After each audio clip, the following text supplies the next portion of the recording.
मांगा गया और सबसे तीखी आवाज़ थी उसमें खान सर की। उन्होंने सीधे तौर पर एनटीए को चोर भी कह दिया था।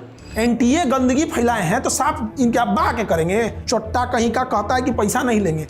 इस पूरे मुद्दे के आधार पर ही आज देश भर के स्टूडेंट और कॉकरोच जनता पार्टी भी एजुकेशन मिनिस्टर का इस्तीफा मांग रही है। लेकिन इन सब के बाद मोदी सरकार ने क्या किया?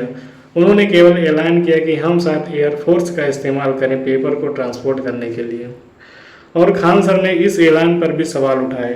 पर पहुंचने की समस्या नहीं थी कि एयरफोर्स का हम यूज कर रहे हैं, समस्या थी जहां से छप रहा है, जहां से बन रहा है वहीं पे लीक हो जा रहा है। ये सारे सवाल सीधे स्टूडेंट के भविष्य से जुड़े हैं। लेकिन 29 मई को जब आज तक पर नीट पेपर लीक को लेकर डिबेट हुई तो एंकर अंजना ओम कश्यप ने सरकार से सवाल पूछने की बजाय टीचर्स को ही दो कौड़ी का बोल दिया।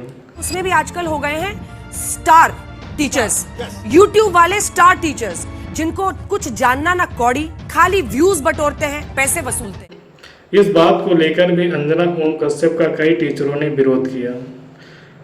उन टीचरों में सबसे तीखी आवाज खान सर की थी। जवाब भी दिया। तुम्हारी जिम्मेदारी थी ये पूछने की कि पेपर लीक क्यों हो रहे हैं। शिक्षक बिरादरी से इस नफरत का स्रोत क्या है? दो कौड़ी के असल में मीडिया वाले हैं जो चंद पैसों के लिए सही को सही और गलत को गलत नहीं बताते। ना तुम गलत करती हो और दलाली की कमाई की।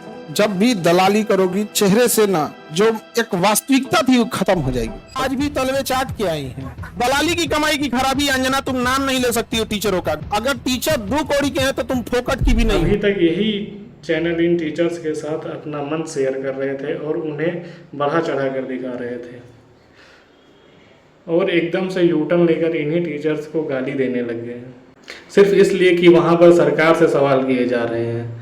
सरकार को बचाना जरूरी है, और जब ये चीज़ वायरल हो गई तो सभी टीचर्स ने जवाब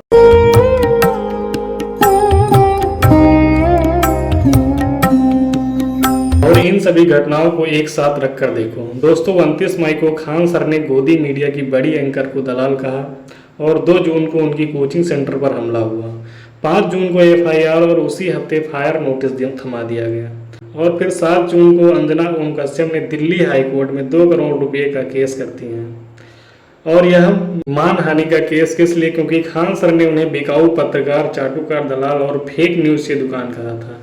और अंजना जी, आज तो आपको करोड़ों की संख्या में लोग यही चीज़ कह रहे हैं, तो क्या आप उन सभी करोड़ों लोगों पर केस करोगे? असलियत में इन सब घटनाओं से इन लोगों को बहाना मिल गया, और पेपर लीक से ध्यान हटाने के लिए खान सर को एग्जाम्पल बना के सभी टीचरों को डराया जा रहा है कि आप लोग भी अगर स्टूडेंट की आवाज़ उठाएंगे तो तुम्हारे साथ भी ऐसा ही होगा। और इन सभी घटनाओं से तो हमें लगता है कि यह असलियत में खान सर और रोशन आनंद सर के बीच की लड़ाई नहीं है, बल्कि इसमें कोई तीसरा व्यक्ति पॉलिटिक्स कर रहा है। वह कौन है और आप लोगों को क्या लगता है? अपना जवाब कमेंट सेक्शन में ज़रूर दें। धन्यवाद।